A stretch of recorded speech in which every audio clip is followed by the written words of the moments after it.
Hello students, this is Farman Ali और आज की हमारी वीडियो होगी variables and data types in C. तो आज हम पढ़ेंगे कि सी में वेरिएबल्स और डेटा टाइप्स क्या होते हैं।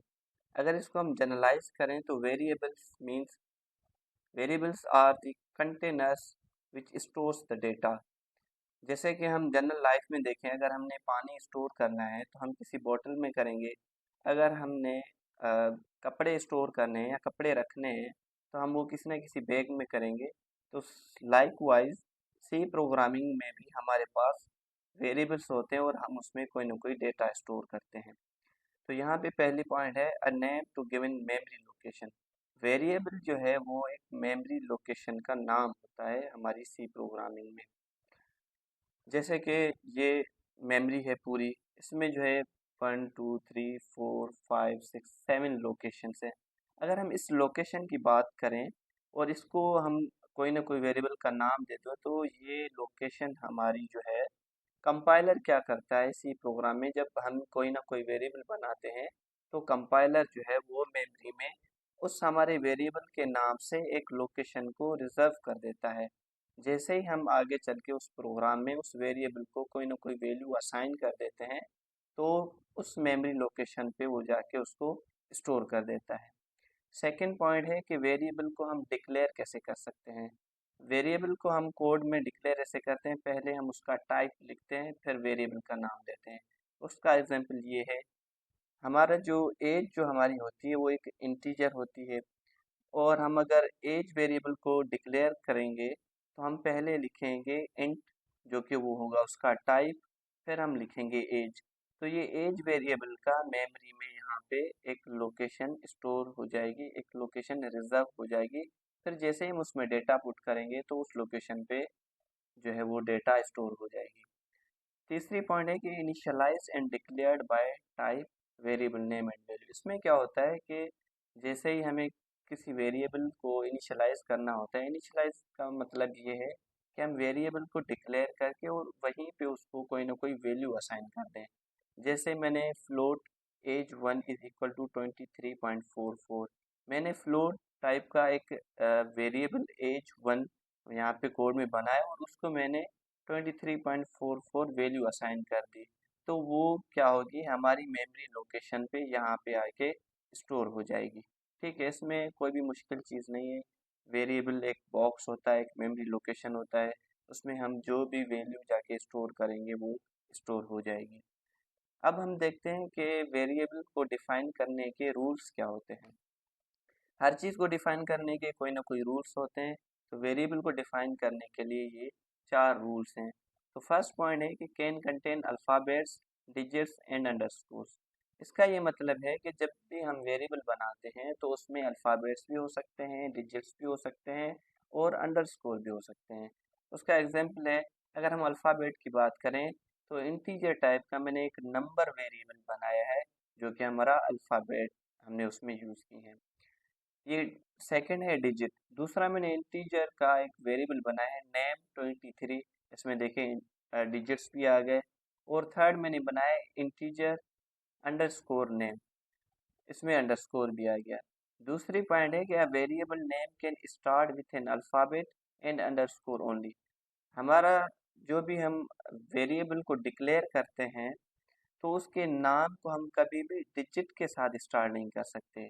उसको हम अल्फ़ाबेट से लिख सकते हैं और उसको हम जो है अंडरस्कोर से स्टार्ट कर सकते हैं। थर्ड पॉइंट हमारी इसी बात पे ही है कि can't start with a digit. ये जो जैसे मैंने एग्जांपल दिया है इंटीजर 99 नेम, तो हमारा जो भी वेरिएबल होगा वो कभी भी डिजिट से स्टार्ट नहीं होगा। दूसरा एग्जांपल मैंने दिया है कैरेक्टर 23 नेम, ये वेरिएबल हमारी ये डिक्लेरेशन वेरिएबल की गलत है। फोर्थ पॉइंट ये है कि no white space and reserve keywords are allowed. जैसे कि मैंने एक वेरिएबल बनाया कैरेक्टर टाइप का नेम 1 और मैंने यहाँ पे वाइट स्पेस दे दिया, देन मैंने लिखा नेम 2। ये वेरिएबल भी हमारा गलत है। हमारे वेरिएबल के बीच में कोई भी वाइट स्पेस नहीं होना चाहिए। ये क्लियर हो गया। दूसरी पॉइंट थी कि reserve keywords are not allowed. ठीक है, जैसे मैंने इंटीजर टाइप का एक वेरिएबल बनाया और मैंने क्या कर दिया, उसका नाम रख दिया लॉन्ग और यहाँ पे स्विच। कल हमने पढ़ा था कि सी के कुछ कीवर्ड्स होते हैं, उनको हम वेरिएबल का नाम या फंक्शन के नाम पर यूज़ नहीं कर सकते। तो वही बात हो रही है कि मैंने इंटीजर टाइप का वेरिएबल बनाया और मैंने उसको लॉन्ग नाम से रख दिया।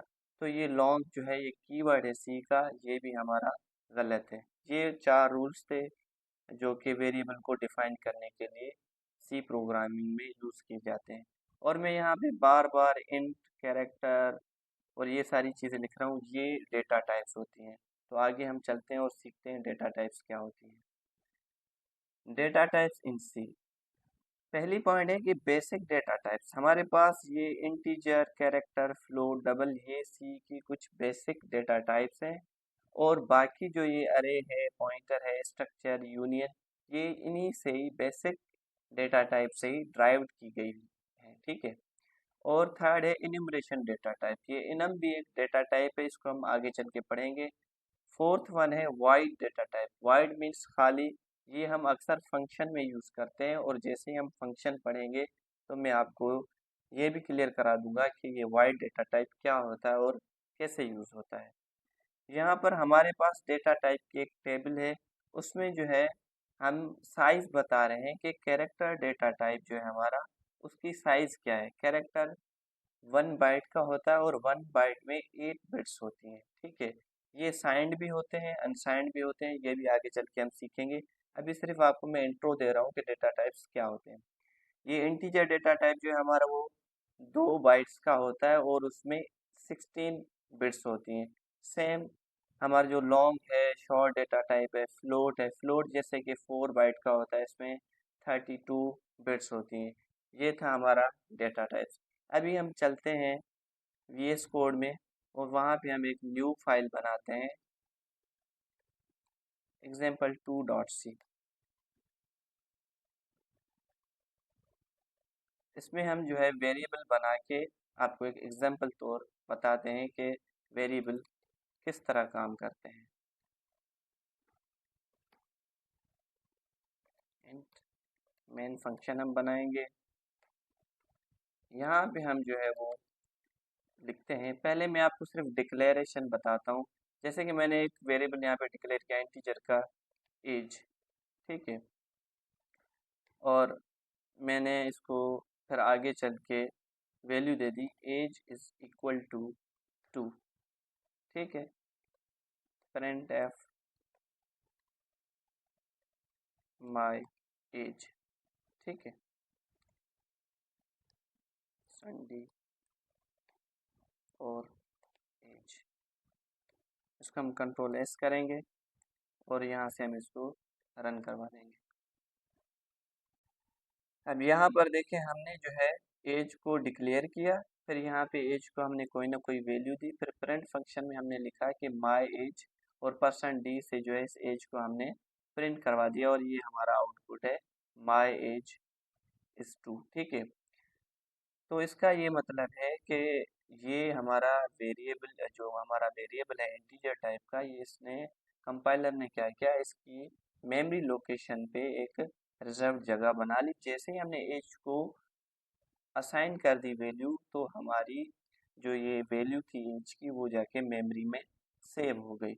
और इनिशियलाइजेशन का मकसद होता है कि जैसे कि मैं यहाँ पे कोई एक इंटीजर बनाऊँ, जैसे नंबर, और मैं उसको यहीं पे ही डिक्लेरेशन के टाइम पर ही मैं इसको वैल्यू असाइन कर दूँ 2 3।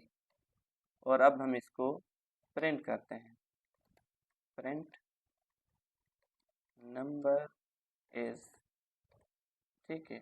और यहाँ पे लिखा आएगा 2 3, क्योंकि हमने इसको यहीं पे डिक्लेयर करके और वैल्यू असाइन कर दी। ये भी सेम तरीके से कंपाइलर एक नंबर की वहाँ पे मेमोरी में लोकेशन को रिजर्व करेगा और हमारी जो डेटा है 2 3 उसको वहाँ पर सेव कर देगा।